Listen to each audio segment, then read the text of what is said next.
The mining colony of Zirion 7 had been silent for 3 standard galactic days. Captain Sarah Chen of the human exploration vessel Wanderer stared at the dead planet through the bridge's main viewport. What should have been a thriving industrial world now showed no signs of life. The massive extraction facilities that once carved precious minerals from the planet's crust sat empty and dark. Any response to our hails? Sarah asked her communications officer. Lieutenant Rodriguez shook his head. Nothing, Captain. The emergency beacon is still transmitting, but no one's answering our calls. Sarah frowned. The Galactic Mining Consortium had established Zirion 7 only 2 years ago. The colony housed nearly 10,000 workers from 12 different species. For it to go completely silent was unthinkable. Take us into orbit, she ordered. Full sensor sweep. The Wanderer was a small ship by galactic standards, carrying only 40 crew members. Unlike the massive warships of the Galactic Alliance, human vessels were designed for exploration and rescue operations. Other species often mocked humanity's preference for smaller, more nimble ships, but Sarah had learned that sometimes being small was an advantage. As they entered orbit, the ship's sensors began painting a grim picture. The orbital defense platforms were offline. Several mining shuttles drifted powerless in space. Most disturbing of all, there were massive energy signatures scattered across the planet's surface, the kind left behind by military-grade weapons. Captain, called out Ensign Park from the science station. I'm detecting multiple crash sites. Looks like there was a major battle here. Sarah studied the tactical display. The destruction was extensive, but something felt wrong about the pattern. Any signs of survivors? Picking up scattered life signs in the main colony complex. Very faint though. Prep a shuttle team, Sarah decided. We're going down to investigate. The shuttle bay hummed with activity as the away team prepared for departure. Sarah had chosen her most experienced people, Dr. Marcus Webb, their xenobiologist, Lieutenant Commander Jackson, their security chief, and Specialist Torres, their tech expert. All wore full environmental suits, they had no idea what they might find on the surface. The shuttle descended through Zirion 7's thin atmosphere, passing over devastated mining operations and burned-out settlements. Whatever had happened here, it had been thorough and brutal. As they approached the main colony complex, the scope of the destruction became clear. My God, whispered Dr. Webb. What could do this?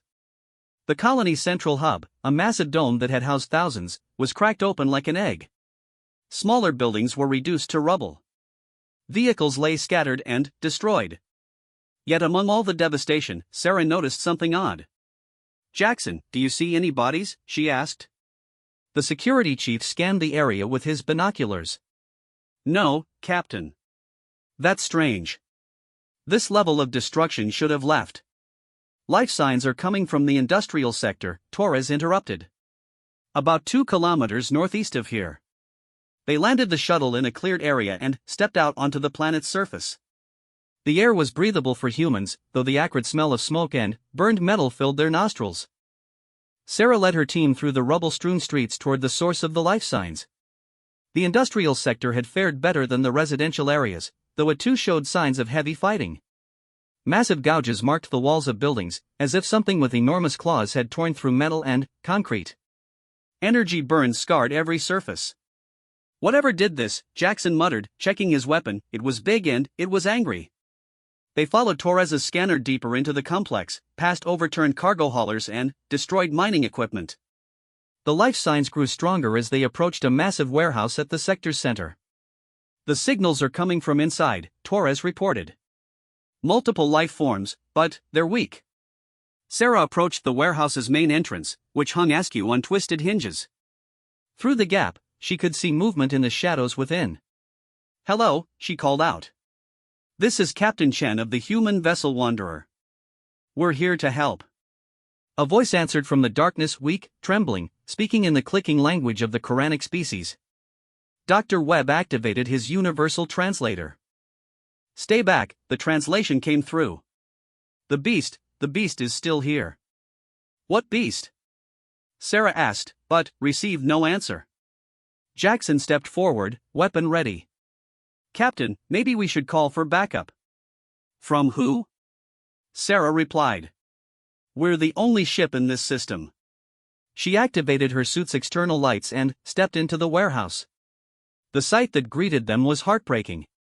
Nearly 300 survivors from various species huddled in makeshift shelters throughout the vast space. They were injured, malnourished, and clearly terrified. Most were workers, miners, technicians, and their families who had somehow escaped whatever had destroyed their world. But what caught Sarah's attention was the massive form lying motionless at the warehouse's far end. It was unlike anything she had ever seen.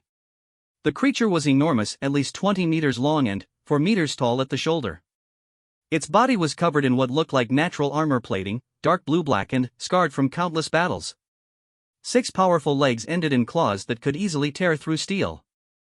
Its head was elongated and reptilian, with rows of teeth visible even with its mouth closed. "Is that?" Dr. Webb began. A Valdarian war beast, completed one of the survivors, a Quranic engineer who had approached them cautiously. The most dangerous predator in known space. Sarah had heard stories of war beasts, though she had never seen one. They were bred by the warrior clans of Valdaris Prime as ultimate weapons, creatures genetically enhanced for combat, capable of taking down starships single-handedly. The Galactic Alliance had banned their use in warfare 50 years ago, but some clans still maintained them. "How did it get here?" she asked. The Quranic engineer, who introduced himself as Technician Crix, explained in halting Standard Galactic. "Pirates attacked the colony 5 days ago. They brought the beast to break our defenses. But something went wrong. The beast turned on them, destroyed their ship, killed most of the pirates. Then, it just stopped." Sarah looked at the motionless creature. Even from a distance, she could see the rise and fall of its massive chest. It was still breathing. "It's been like that for 2 days, Crix continued. "Won't move, won't eat. We think it's dying." "Why haven't you left?" Jackson asked. Crix gestured helplessly. "Our ships were destroyed. Communications are down. And we're afraid that if we move, it will wake up and finish what it started." Dr. Webb was studying the creature with professional fascination. "Sarah, look at those wounds. It's been badly injured." Indeed, the war beast's armored hide bore numerous scars and what looked like recent injuries. Dark blood had pooled beneath it, and several of its armor plates were cracked or missing entirely. "The pirates used neural control implants," Crix explained. "Forced it to fight against its will. We saw them activate some kind of device before they died." The beast screamed and then collapsed. Sarah felt a chill run down her spine. Neural control implants were illegal throughout Galactic Alliance space. Using them on sentient creatures was considered a form of torture. No wonder the creature had turned on its captors. "We need to help these people," she said to her team. "Get them to the ship." "What about the beast?" Jackson asked. "If it wakes up while we're evacuating." "We'll deal with that when it happens," Sarah decided. "Right now, these people need medical attention." The evacuation took several hours. The survivors were in worse condition than initially apparent. Many suffered from malnutrition, untreated injuries, and severe psychological trauma. Dr. Webb worked tirelessly to stabilize the worst cases while Sarah coordinated the transfer to the Wanderer. Throughout the process, the war beast remained motionless. Sarah found herself stealing glances at the massive creature. Something about its condition troubled her. This wasn't just injury or exhaustion, there was something else wrong. As the last of the survivors was loaded onto the shuttle, Dr. Webb approached her. "Sarah, I need to examine that creature." "Absolutely not," Jackson interjected. "It's too dangerous." "Look at it, Jackson," Webb insisted. "It's clearly dying. Those neural implants might have done permanent damage. If we can help." "Help?" Jackson stared at him. "Marcus, that thing killed hundreds of people." "Against its will," Webb replied. "You heard what the survivors said. It was being controlled." Sarah looked between her 2 officers, then back at the war beast. The ethical implications were complex. The creature was dangerous, possibly the most dangerous thing they had ever encountered. But it was also a victim, tortured and used as a weapon by criminals. "We're not leaving it to die," she decided. Jackson looked incredulous. "Captain, with all due respect, that's insane. We can't transport that thing on our ship." We're not taking it aboard, Sarah clarified. But, we're not abandoning it either. Webb, can you examine it from a safe distance? The doctor nodded eagerly. I'll need some specialized equipment from the ship. Make it happen. Jackson, establish a secure perimeter around the warehouse. If the beast shows any signs of hostility, we evacuate immediately. As her team prepared for the examination, Sarah contacted the Wanderer. Bridge, this is the captain. What's the status of the survivors? Medical bay is at capacity, came the reply from her first officer, Commander Liu. Dr. Hassan is treating the worst cases, but we'll need to get these people to a proper medical facility soon. Understood. We have one more situation to handle planetside. Captain, Liu's voice carried a note of concern. Long-range sensors are picking up movement at the edge of the system. 3 ships, unknown configuration, heading our way. Sarah felt her stomach drop. Time to intercept? Approximately 8 hours at current speed. She looked at the war beast, then, at her team setting up their equipment. 8 hours to figure out what to do with a dying creature that could single-handedly destroy their ship if it chose to fight. Keep monitoring those ships, she ordered. And, have all departments prepare for emergency departure. Dr. Webb had set up his portable scanning equipment at a safe distance from the creature. The readings he was getting made him frown with concentration. The neural damage is extensive, he reported. Multiple implant sites show signs of forced extraction. But, Sarah, there's something else. This creature is starving. Starving? War beasts require a specific diet, high protein, high energy foods that can sustain their enhanced metabolism. It probably hasn't eaten properly in weeks. Sarah processed this information. The creature wasn't just injured, it was dying a slow death from neglect and abuse. There's more, Webb continued. I'm detecting elevated stress hormones and what appear to be signs of severe psychological trauma. This creature has been tortured, Sarah. The captain looked at the massive form lying so still in the warehouse. The story said war beasts were mindless killing machines, bred only for destruction.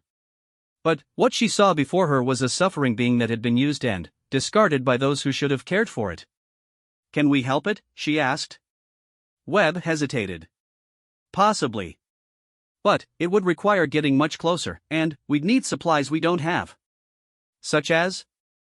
Proper nutrition for one thing. Medical supplies designed for Valdarian physiology. And, most importantly, we'd need to find a way to communicate with it. War beasts are sentient? Highly intelligent, Webb confirmed. More so than many of the species in the Galactic Alliance.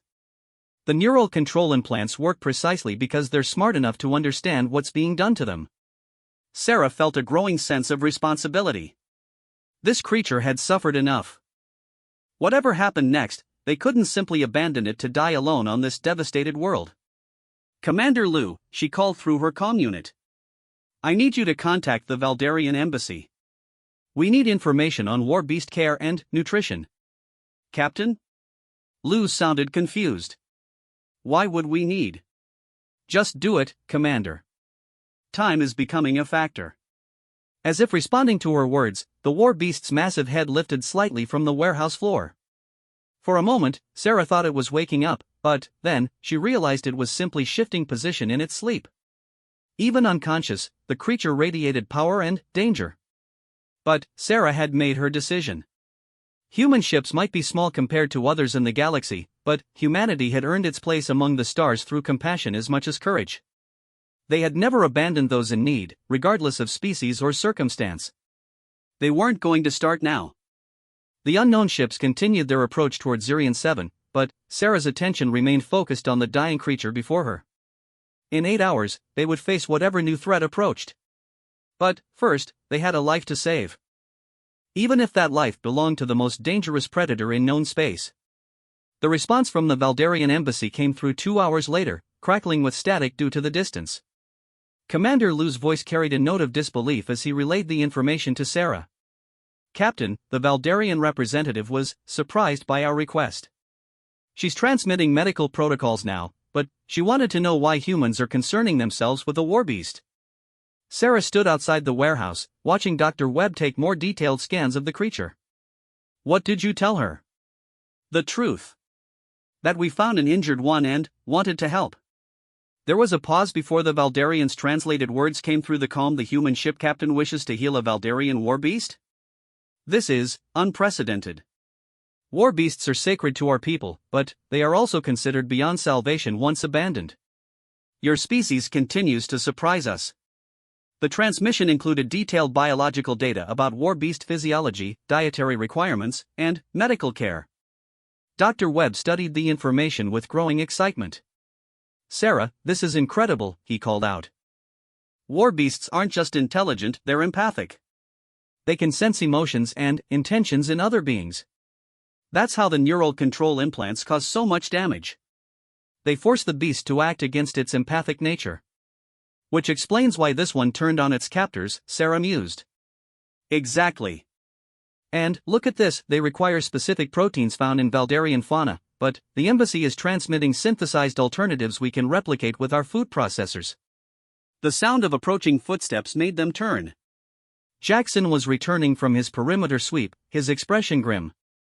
Captain, those ships are moving faster than we initially calculated. They'll be here in 6 hours, not 8. Any identification? Negative. They're running silent, no response to standard hails. Sarah felt the pressure mounting. 6 hours to potentially save a dying war beast while unknown ships approached their position. Every instinct told her to evacuate immediately, but something stronger kept her rooted in place. Webb, how long would treatment take? The doctor consulted his readings again. To stabilize it? Maybe 4 hours if everything goes perfectly. But, Sarah, we'd need to get much closer. And there's no guarantee it won't see us as threats when it wakes up. The Valdarian physiology data includes behavioral information, Torres added, reading from her datapad. War beasts are territorial and protective by nature. They form strong bonds with those who show them kindness, but they also have long memories of those who harm them. Sarah looked at the massive creature again. Its breathing seemed more labored than before, each rise and fall of its chest requiring visible effort. Commander Liu, status on the survivors? Stable, Captain. Dr. Hassan has the critical cases in Med Bay. The others are being housed in Cargo Bay too. Good. Begin preparations for departure, but don't power up the engines yet. We need to maintain the option of staying if necessary. Captain, Jackson stepped closer, lowering his voice. I understand your compassion, but we have 40 crew members and 300 refugees to think about. If those ships are hostile, then we'll deal with that when it happens, Sarah cut him off. Right now, we have a being that's dying because of what others did to it. That goes against everything we stand for. She activated her comm unit to address the entire away team. Listen up, people. We're going to attempt to help this creature. I know it's dangerous, I know it goes against protocols, but it's the right thing to do. Anyone who wants to return to the ship can do so now. No one moved. Dr. Webb was already preparing his medical kit with the synthesized nutrients. According to the Valdarian data, we need to approach slowly and make our intentions clear. War beasts can sense hostile intent. How do we make our intentions clear to something that might not understand standard galactic? Torres asked. The same way we do with any injured animal, Sarah replied. Slowly, carefully, and with respect. She led her team toward the war beast, each step measured and deliberate. As they drew closer, the sheer size of the creature became even more apparent. Its massive claws could easily tear through their environmental suits, and its teeth were longer than Sarah's forearm. But, up close, the evidence of its suffering was undeniable. The neural implant sites were infected and oozing. Its armor plates were dull and discolored from malnutrition. Worst of all, its eyes, when they occasionally flickered open, held an intelligence that made its torment all the more heartbreaking. It's beautiful, Webb whispered, and Sarah realized he was right. Beneath the injuries and neglect, the war beast was a magnificent creature, perfectly evolved for its purpose yet possessing a grace that spoke to genetic artistry spanning millennia. Beginning medical scan, Webb announced softly, activating his equipment.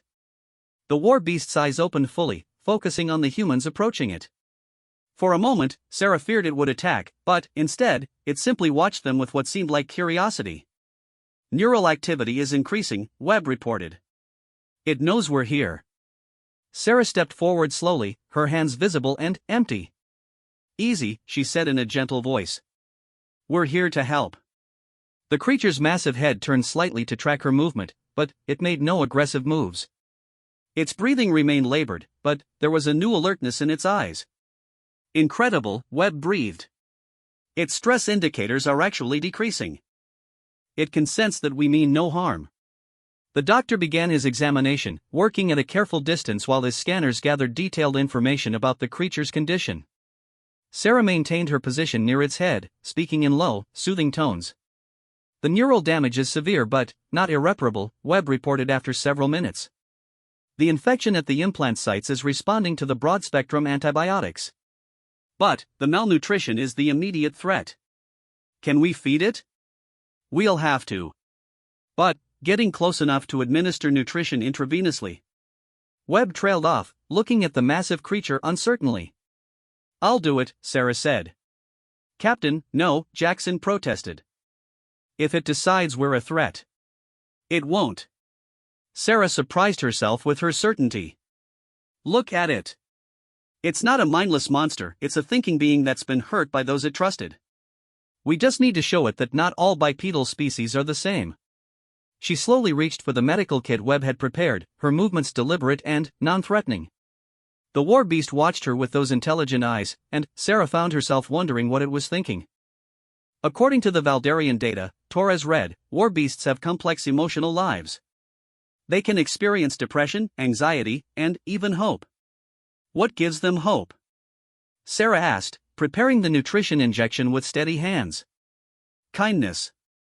Unexpected kindness from strangers is one of the few things that can break through war beast trauma. Sarah approached the creature's massive foreleg, where a major blood vessel would allow for efficient nutrient absorption.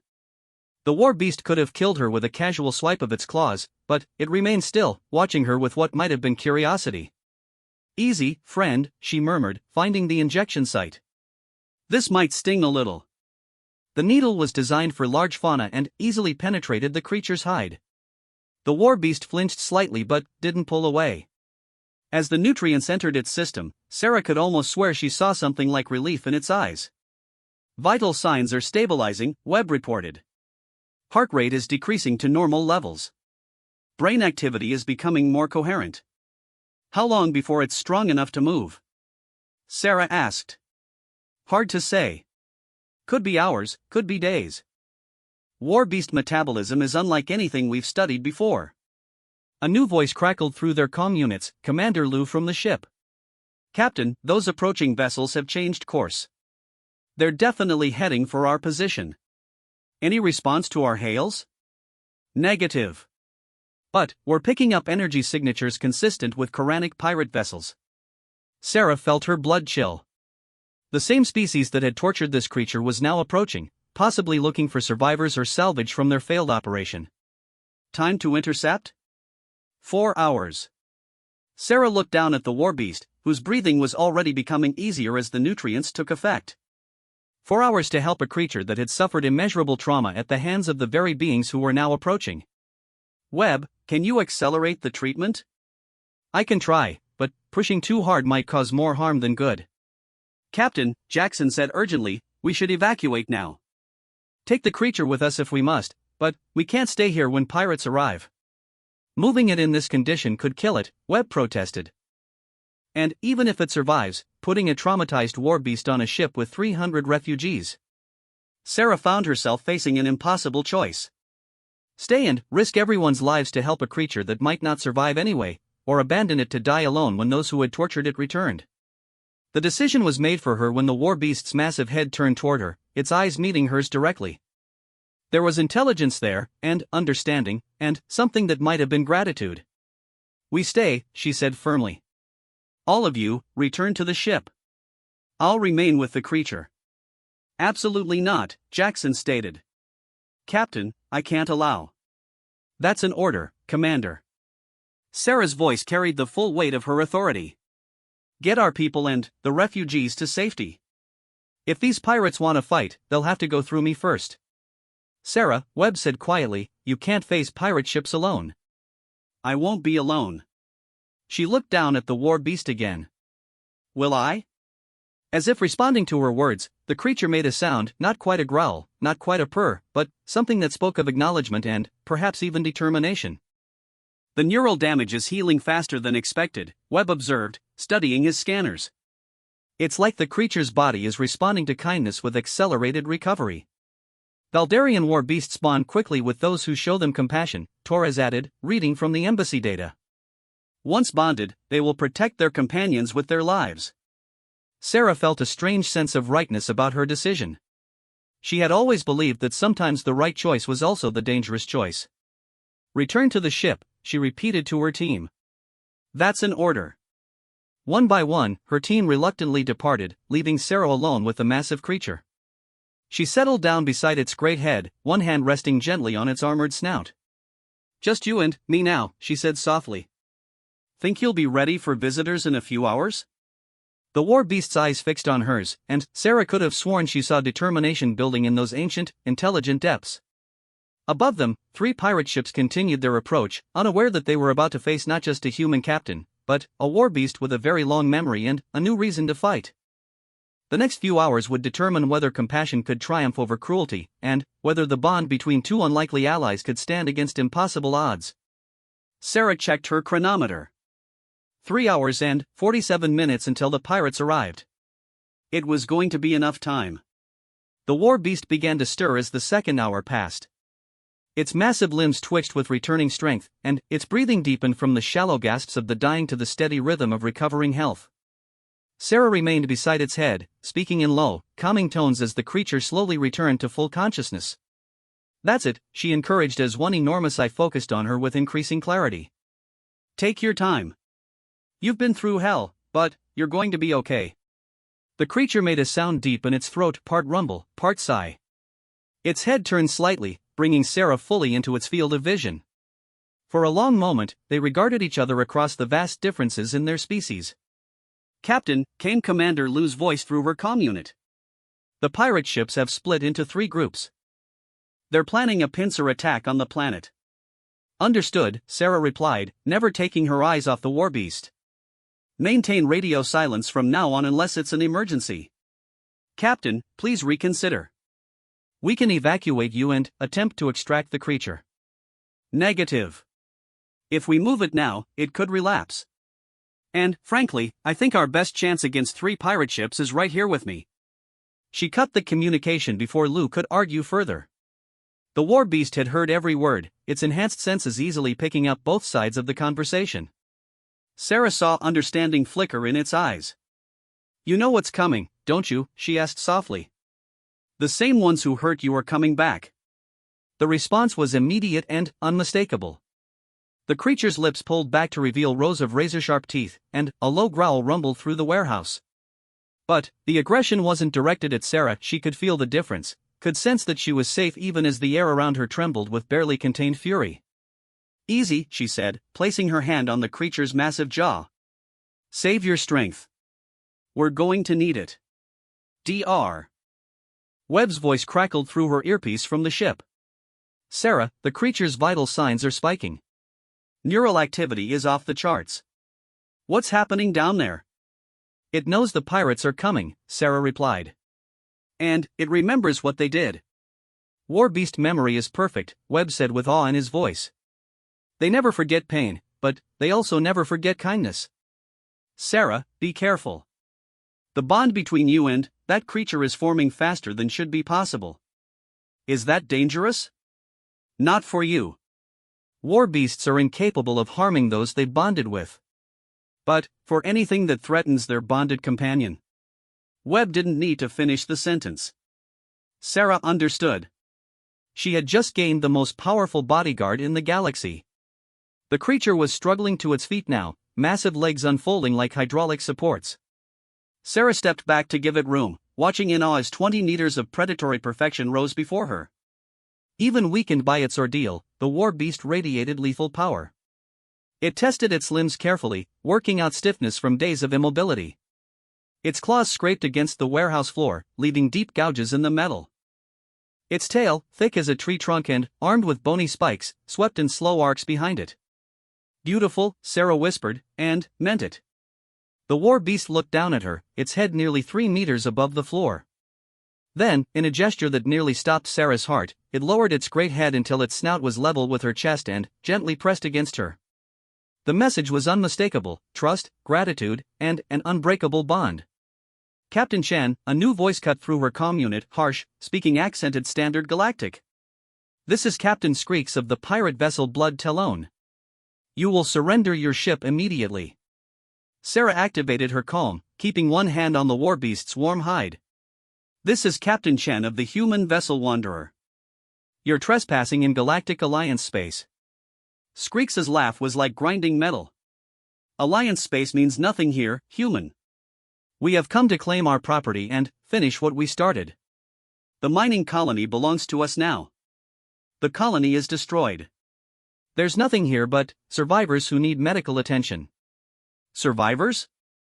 Screeks's tone sharpened with interest. Excellent. They will bring good prices in the slave markets of the Outer Rim.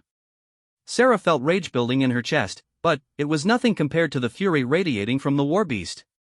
The creature had heard every word, and its response was a snarl that shook dust from the warehouse rafters. I'm afraid I can't allow that, Sarah said into her comm. You cannot stop 3 ships with your single explorer vessel, human. But we are not unreasonable. Surrender now, and we will let your crew serve us. Resist, and we will feed you to our pets. Funny thing about pets, Sarah replied. Sometimes they remember who their real enemies are. The calm went silent for a moment. When Screeks spoke again, his voice carried a note of uncertainty. What do you mean, human? Instead of answering, Sarah stepped away from the warbeast and called out loudly, I think it's time to go outside, don't you? The creature's response was immediate. Its great head turned toward the warehouse entrance, and it began moving forward with surprising grace for something so large. Sarah walked beside it, feeling like a child next to a moving mountain. They emerged from the warehouse together into Zirian 7's pale sunlight. In the sky above, 3 sleek pirate vessels descended through the atmosphere, their weapons already charging for what they expected to be an easy victory. The leading ship was larger than the others, bristling with military-grade weapons. As it settled into a landing configuration, Sarah could see figures moving behind its transparent steel viewport. Quranic pirates, the same species that had tortured and abandoned the creature, now standing beside her. Remember, she said softly to the warbeast, some of them might be innocent crew members just trying to survive. But the ones who hurt you, they're all yours. The creature's rumbling acknowledgement vibrated through the ground beneath her feet.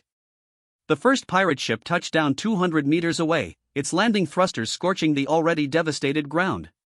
A ramp lowered, and armed figures began emerging, a mix of Quranic soldiers and what looked like hired mercenaries from various species. Captain Screeks was easy to identify even at a distance. He was larger than the other Quranics, with elaborate scarification covering his chitinous exoskeleton and weapons modifications grafted directly to his limbs. He strode forward confidently, clearly expecting easy surrender. Human, he called out as he approached, you have made a wise choice. His words died as he saw the war beast standing beside Sarah. The massive creature had positioned itself slightly in front of her, a living wall of armor and fury. Screeks stopped dead in his tracks. Behind him, his crew raised their weapons nervously, but Sarah could see the fear in their postures. They recognized what they were facing. Impossible, Screeks breathed. The beast is dead. We left it to die. You left it to suffer, Sarah corrected, her voice carrying clearly across the distance between them. But someone forgot to mention that humans have a thing about suffering creatures. You healed it? Screeks's voice cracked with disbelief. Do you have any idea what you've done? That creature is a weapon of mass destruction. No, Sarah replied firmly. It's a living being that deserves better than what you gave it. The war beast chose that moment to speak. The sound it made was unlike anything Sarah had ever heard, part roar, part song, part promise of violence. The translator in her comm unit struggled to process it, finally, offering, betrayers. Torturers. Death comes for you. Screeks actually took a step backward. You don't understand, human.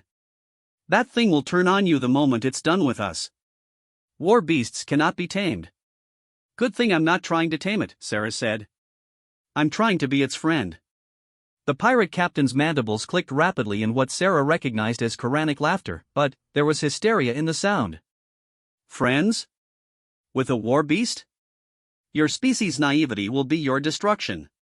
Maybe, Sarah admitted. But, right now, my species' compassion is about to be yours. She looked up at the war beast beside her. Ready? The creature's response was to take a single step forward. The ground trembled under its massive weight, and the pirate crew shifted nervously. Kill them! Skreek suddenly shrieked, raising his weapon. Kill them both! Energy bolts erupted from a dozen weapons, lighting up the space between the two groups. Sarah dove for cover behind a piece of rubble, but she needn't have worried about her safety. The war beast moved with impossible speed for something so large. Its natural armor deflected most of the energy blasts, while its enhanced reflexes allowed it to dodge the rest. It closed the distance to the pirate line in seconds. What followed was not a battle, it was a reckoning. The creature's claws sheared through weapon barrels like they were made of paper. Its tail swept pirates off their feet, sending them flying through the air to land in crumpled heaps. And, all the while, it displayed an intelligence that made Sarah's heart race. It differentiated between those who bore the scars of neural implant controllers and those who were merely following orders. The controllers died quickly. The followers were merely disabled. Skreeks himself lasted longer than the others, his enhanced cybernetics allowing him to dodge and weave between the warbeast's attacks. But, the creature was patient, methodical, driving him steadily backward until he had nowhere left to run.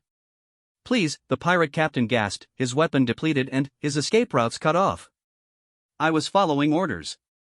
The neural implants, the torture, it wasn't my idea. The war beast paused, its massive head tilting as it considered this plea. Then, it looked back at Sarah, and she understood what it was asking. He's lying, she said simply. The scars on his arms are from implant controllers. He enjoyed what he did to you. The creature's judgment was swift and final. In the sudden silence that followed, Sarah became aware of energy weapons charging in the distance. The other two pirate ships had landed and were deploying their crews, but they seemed reluctant to approach after witnessing the fate of the first group. This is Captain Chen, she called out across the battlefield. Your captain is dead. Your advance team is neutralized. I'm giving you one chance to leave this system peacefully. The response came from the second ship's commander, his voice tight with fear. You have allied yourself with a monster, human. The Galactic Alliance will hear of this. The Galactic Alliance will hear that humans rescued a tortured creature from illegal experimentation, Sarah replied. They'll also hear that pirates attempted to enslave 300 innocent civilians. Which story do you think they'll believe? The war beast had moved to stand beside her again, its presence a living reminder of what awaited anyone foolish enough to continue the fight.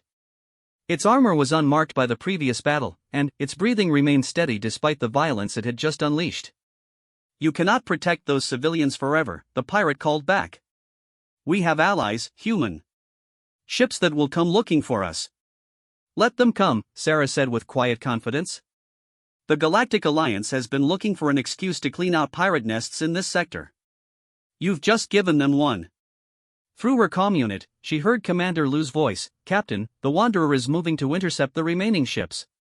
We've transmitted a full report to Alliance Command along with the survivor testimonies.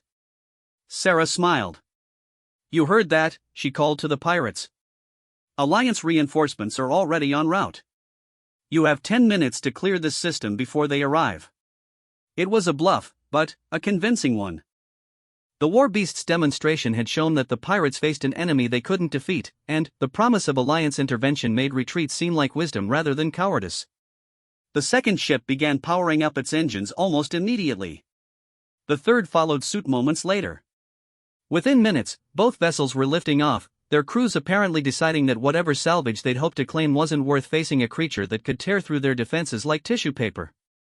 As the ships disappeared into the upper atmosphere, Sarah felt the war beast settle down beside her, its massive form creating a warm windbreak against the planet's chill air. Well, she said, patting its armored hide, that went better than expected. The creature made a sound that might have been amusement. Its great head turned toward her, and Sarah saw something in its eyes that made her breath catch, not just gratitude or loyalty, but genuine affection. Captain, Dr. Webb's voice came through her calm, filled with wonder, the readings I'm getting are unprecedented. That creature isn't just bonded to you, it's protecting you at a neurological level. Its brain is actually monitoring your stress levels and emotional state. Is that normal for war beasts? There's no normal for war beasts, Sarah. Each one is unique. But what I'm seeing suggests that your compassion triggered something in its neural patterns, a protective response that goes beyond mere gratitude. Sarah looked up at the creature's intelligent eyes. You're not just my friend, are you? You're my guardian. The war beast's response was to lower its head until it was resting gently against her shoulder. The gesture was unmistakably affectionate, and Sarah found herself reaching up to stroke the creature's snout. Commander Liu, she called through her calm, begin evacuation of the survivors. Transport them directly to the nearest Alliance medical facility. What about you, Captain? And your friend? Sarah considered the question. The war beast was healthy now, strong enough to survive on its own. But, after what it had endured, could she really abandon it on this dead world? The Valdarian embassy wants to speak with you, Liu continued. They've heard about what happened here. Apparently, saving a war beast is significant to their culture. How significant?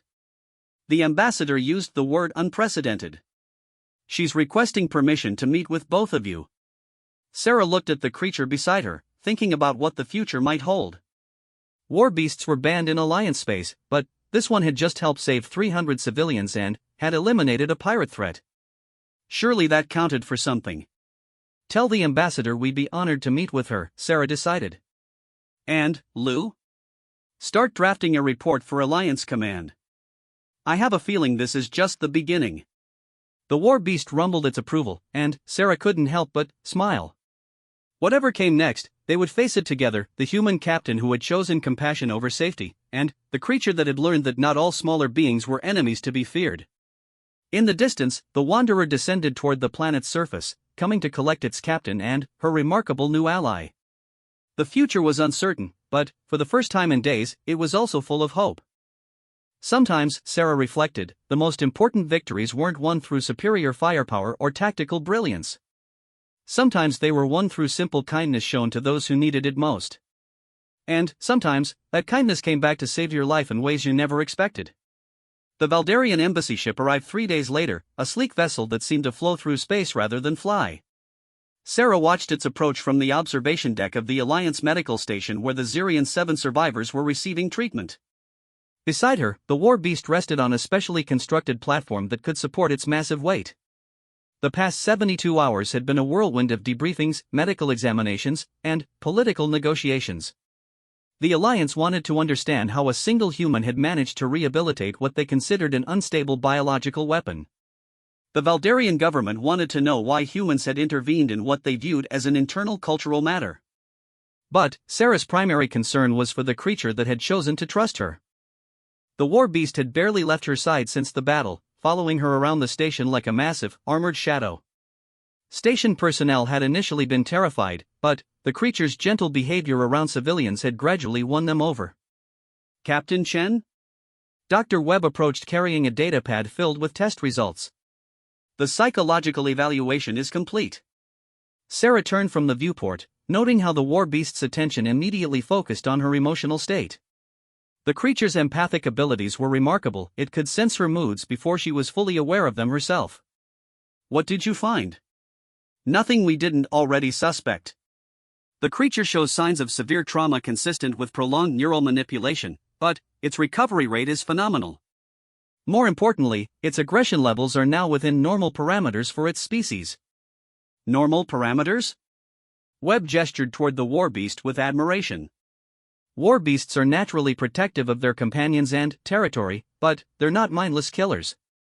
This one shows classic bonding behavior, it's chosen you as its pack leader and primary protector. Sarah looked up at the massive creature, which responded with a gentle rumbling sound. What does that mean in practical terms? It means you have a responsibility, came a new voice from behind them. They turned to see a tall, elegant figure approaching, the Valdarian ambassador, Thekera. Her species was humanoid but more graceful than most, with elongated limbs and a natural dignity that made her seem to glide rather than walk. Her skin held an iridescent quality that shifted between blue and silver as she moved. Ambassador, Sarah said respectfully. Thank you for coming. Thakara's large, expressive eyes focused on the war beast, and her expression softened with something that might have been wonder.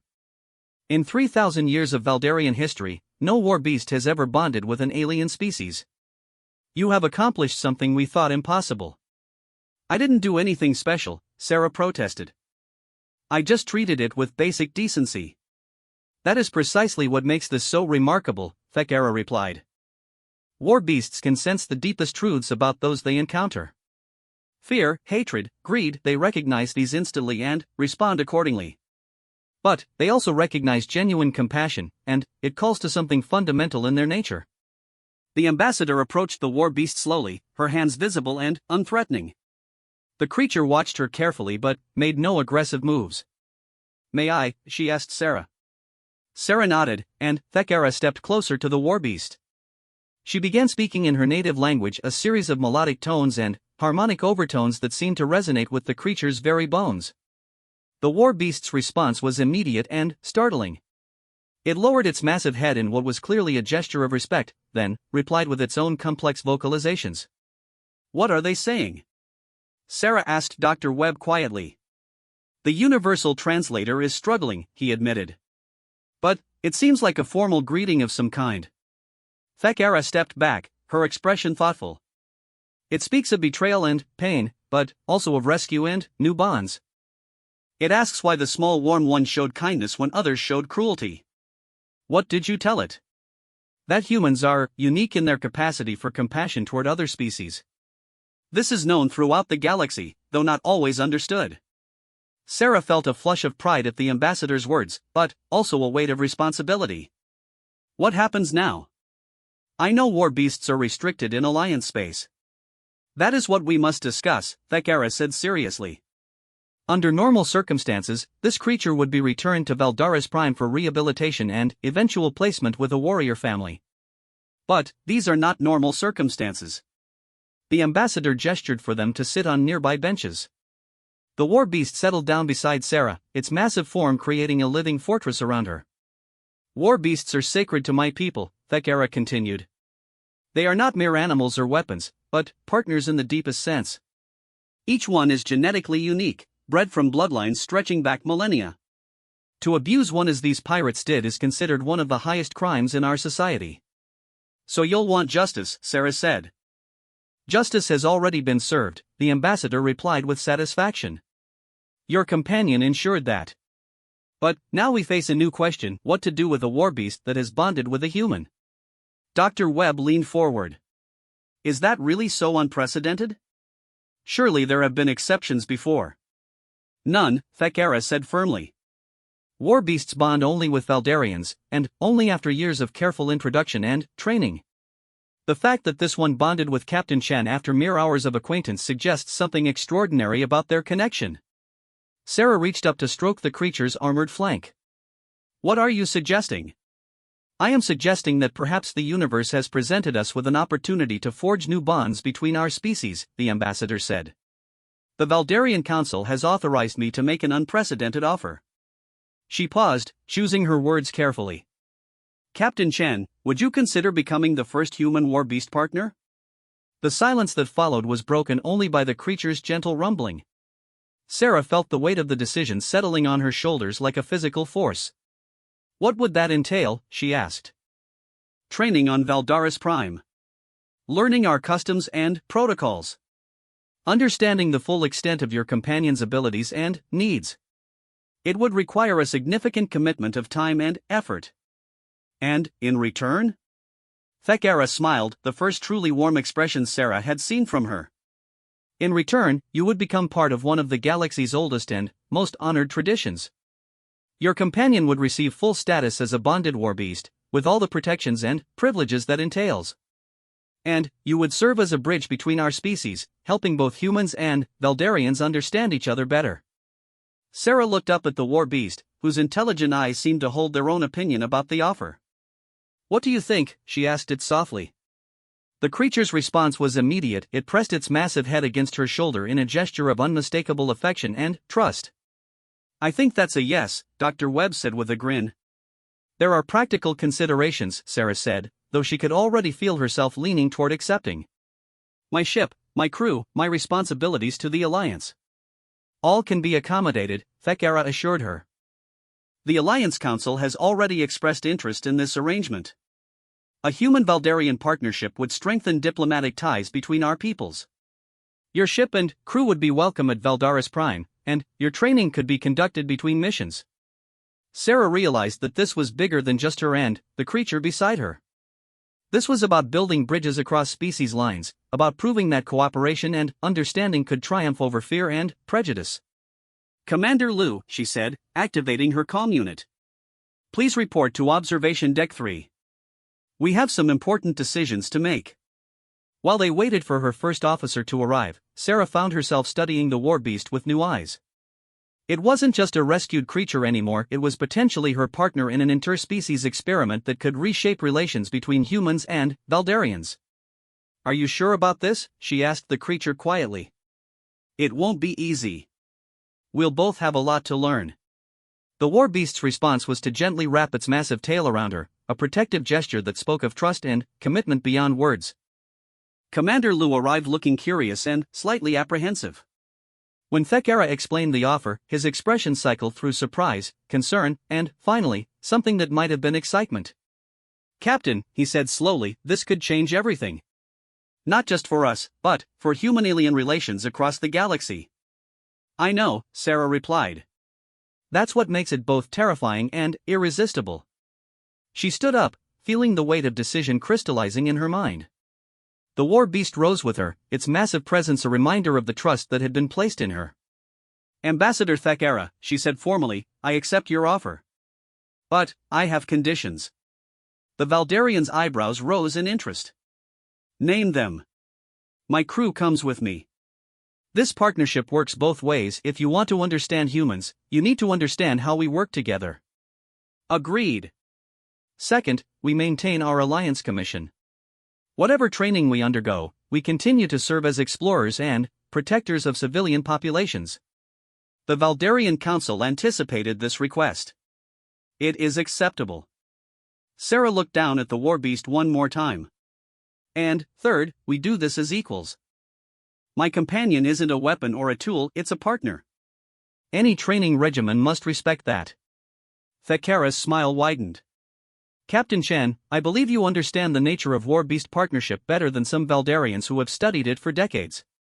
Your conditions are not just acceptable, they are essential. The ambassador stood and extended her hand in the human gesture of agreement. Welcome to the family, Captain. Both of you. As Sarah shook the offered hand, she felt the war beast's gentle touch on her shoulder. Whatever challenges lay ahead, they would face them together, human and war beast, two unlikely allies bound by trust and mutual respect. The future was uncertain, but it was also bright with possibility. And, sometimes, Sarah reflected, that was the best kind of future to hope for. 6 months later, Captain Sarah Chen stood on the crystal viewing platform of the Valdarian High Temple, watching her war beast partner practice combat maneuvers in the courtyard below. The creature moved with a grace and precision that still took her breath away, flowing through complex attack patterns that had been perfected over millennia. But, what truly amazed her was how much both of them had changed. The war beast, who had chosen the name Kethvar in the Valdarian tongue, meaning one who rises again, no longer bore any signs of its traumatic past. Its armor plating gleamed with health, its movements spoke of confidence rather than wariness, and its eyes held the calm intelligence of a being at peace with itself. Sarah had changed too. The months of training on Valdaris Prime had taught her not just how to work with a war beast partner, but how to think like one. She understood now that their bond went far deeper than simple friendship or loyalty, they were truly two parts of a greater whole. Your progress continues to astound our instructors, came Ambassador Thekara's voice from behind her. Sarah turned to face the elegant Valdarian, who had become both teacher and friend during the long months of preparation. Kethvar is a remarkable student. And teacher. As are you, Thekara replied. The council has reviewed your final assessments. You have achieved in 6 months what typically requires years of training. We've had good motivation, Sarah said, gesturing toward the courtyard where Kethvar had paused in its exercises to look up at her. Even across the distance, she could feel their emotional connection like a warm current flowing between them. Indeed. And now it is time to put that training to the test. Sarah's attention sharpened. What do you mean? Thekara activated a holographic display that showed a star map of the local galactic region. Several systems were highlighted in red. The pirate raids that began at Zirion 7 were not isolated incidents. Intelligence reports indicate a coordinated effort to destabilize Alliance shipping lanes in this sector. How coordinated? The pirates have allied with rogue elements from several species, including some exiled Valdarian warrior clans who still maintain illegal war beast breeding programs. They are using neurally controlled creatures as shock troops. Sarah felt a chill run through her. More war beasts being tortured and enslaved. Precisely. The Alliance has requested a joint task force to investigate and neutralize this threat. Your ship, the Wanderer, has been chosen to lead the mission. The hologram zoomed in on a specific system. This is Kalos Station, a major trading hub that was attacked 2 days ago. Survivors report seeing multiple war beasts participating in the assault, all showing signs of neural control. Sarah studied the tactical display, her mind already working through possibilities. How many ships in the task force? 3 Alliance cruisers, 2 Valdarian patrol vessels, and your Wanderer. But, Captain, you and Kethvar are the key to this mission. You're the only ones who might be able to reach the enslaved war beasts. Reach them how? Thekara's expression grew serious. War beast empathic bonds can extend beyond their primary partners under certain circumstances. If Kethvar could establish contact with the enslaved creatures, it might be possible to disrupt their neural control systems long enough for them to break free. That sounds incredibly dangerous. It is. The neural control implants are designed to prevent exactly this kind of intervention. Attempting to override them could cause permanent damage to both Kethvar and the creatures being controlled. Sarah looked down at her partner, who had finished its exercises and was now looking up at her with patient attention. The bond between them had grown so strong that Kethvar often knew her thoughts before she spoke them. What does Kethvar think about this? Before Thekara could answer, a deep, resonant voice spoke from behind them. Kethvar thinks the enslaved ones deserve freedom, just as Kethvar received freedom. Sarah spun around in surprise. Standing in the temple doorway was her war beast partner, somehow having climbed the steep stairs without making a sound. But, more shocking than its silent approach was the fact that it had spoken in perfect standard galactic. How? Sarah began. The neural bonds work both ways, Thekara explained with obvious delight. Just as you have learned to understand Kethvar's thoughts and emotions, it has been learning from your linguistic centers. War beasts are incredibly adaptive when given the opportunity. Kethvar moved forward with careful steps, its massive form barely fitting through the temple's grand archway. The small warm one, Sarah, taught Kethvar that strength serves compassion, not cruelty. Other war beasts suffer as Kethvar suffered. This cannot continue. Sarah reached up to touch her partner's armored snout, feeling the familiar warmth of their connection. It's dangerous, Kethvar. We could lose everything. Together, we are stronger than apart, the war beast replied simply. Risk is acceptable when purpose is just. Thekara smiled at the exchange. The wisdom of bonded pairs never ceases to amaze me. Captain, the decision is yours, but know that the Council has full confidence in your partnership. Sarah took a deep breath, considering all the implications. This mission would put them directly in conflict with some of the most dangerous criminals in the galaxy, and the stakes couldn't be higher. Failure would mean the continued enslavement of innocent creatures and the expansion of pirate activities throughout Alliance space. But success could mean something even more significant, proof that the bond between humans and war beasts could be a force for justice and liberation across the galaxy. When do we leave? She asked. 3 days later, the combined task force assembled in the Hygras system, just outside the asteroid belt where Kalos Station maintained its precarious existence. Sarah stood on the bridge of the Wanderer, watching the other ships take their positions around them. The Alliance cruisers Defiant, Stalwart, and Integrity formed the main battle line, while the Valdarian vessels Swift Current and Noble Purpose took flanking positions. Kethvar lay on a specially designed platform beside the captain's chair, its massive form taking up a significant portion of the bridge. The crew had long since grown accustomed to their unusual shipmate, though visiting officers from other vessels still stared in amazement. Captain, reported Lieutenant Rodriguez from Communications, Admiral Harrison is requesting a final briefing before we begin the approach. Sarah activated the fleet communication system.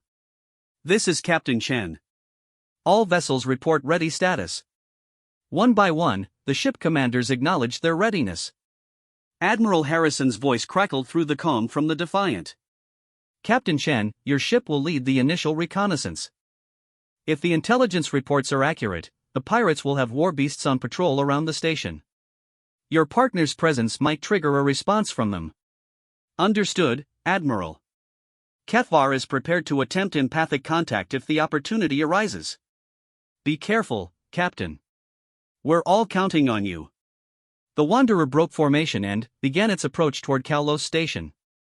The massive trading post was a sprawling complex of docking bays, commercial sectors, and living areas that could house nearly 50,000 beings. Now it hung silent and dark against the backdrop of stars. Picking up multiple ship signatures, reported Ensign Park from the sensor station.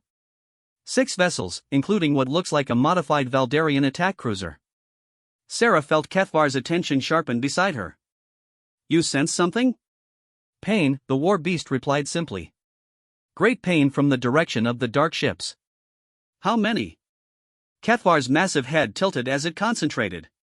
4. Maybe 5. All young, all terrified. Sarah's jaw tightened. The pirates weren't just using adult war beasts, they were enslaving juveniles who would be even more vulnerable to neural control. Take us closer, she ordered. But stay ready to retreat if things go wrong. As they approached the station, the pirate ships began to respond. 3 smaller vessels moved to intercept while the modified cruiser remained in position near the station's main docking complex.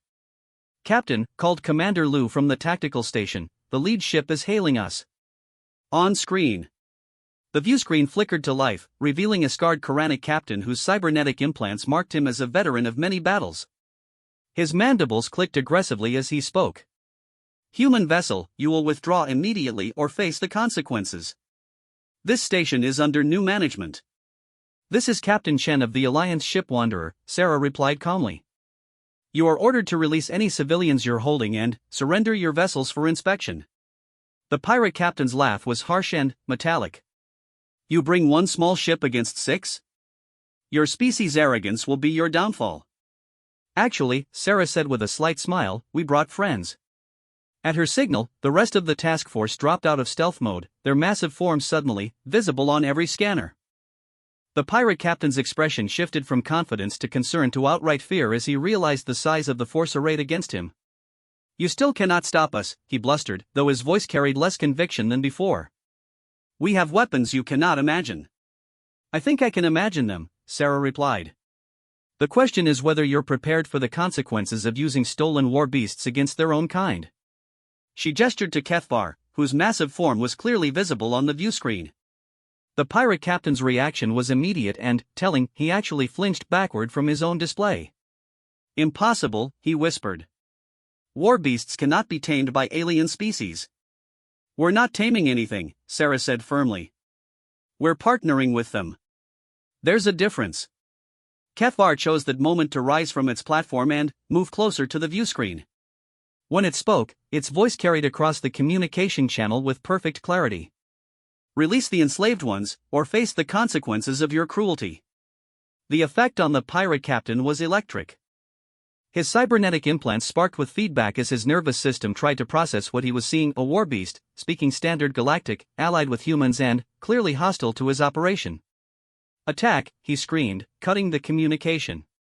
All ships attack. The battle that followed was unlike anything Sarah had ever experienced. The pirate vessels were well armed and their crews desperate, but they were facing not just superior numbers but something they had never encountered before: a free war beast fighting alongside its chosen allies. As the Wanderer engaged the lead pirate ship, HFY reached out with its empathic abilities toward the enslaved war beasts on the enemy vessels. Sarah could feel the strain the effort placed on her partner, but she could also sense something else: hope. I can hear them, HFY reported, its voice tight with concentration. They want to be free. They're fighting against their control devices. Can you help them? Yes. But it will require trust from both sides. Sarah understood immediately. Do it. What happened next would be talked about in military academies and xenobiological conferences for decades to come. HFY's consciousness reached across space to touch the minds of its enslaved kin, offering them something they had never experienced, a choice. One by one, the war beasts aboard the pirate ships began to break free from their neural control. The first to succeed turned on its captors with a fury that shook the hull of their vessel. The second followed moments later. Within minutes, the pirate fleet was being torn apart from within by the very weapons they had thought to control. The battle was over almost as quickly as it had begun. The pirate ships either surrendered or were destroyed by their own war beasts, who then waited patiently for rescue vessels to collect them. As the task force secured the area and began rescue operations, Sarah found herself standing once again beside Kethvar, watching the liberated war beasts being transferred to Valdarian medical ships. "You did something remarkable today," she told her partner. "You gave them back their freedom." "We gave them back their freedom," Kethvar corrected. "The bond between us made it possible. Alone, neither of us could have reached them." Admiral Harrison's voice crackled through the comm system. "Captain Chen, Kallos Station has been secured. Nearly 8,000 civilians have been rescued, and we've arrested over 200 pirates. More importantly, we've liberated 5 war beasts who are already showing signs of recovery." Sarah smiled as she watched the rescue operations continue. "Just another day at the office, Admiral." "I don't think so, Captain. What you and your partner accomplished today changes everything. The Alliance Council is already discussing new protocols for human war beast cooperation." As the task force prepared to return to Alliance space, Sarah reflected on how much had changed since that day on Zirian 7 when she had first encountered a dying creature and chosen compassion over caution. "Any regrets?" she asked Kethvar quietly. "Only one," her partner replied. "That there are not more like you among the stars, small warm one. But perhaps that will change." Sarah looked out at the stars, thinking about all the beings still suffering in the darkness between worlds, waiting for someone to show them kindness in their darkest moments. "Perhaps it will," she agreed. "Perhaps it will."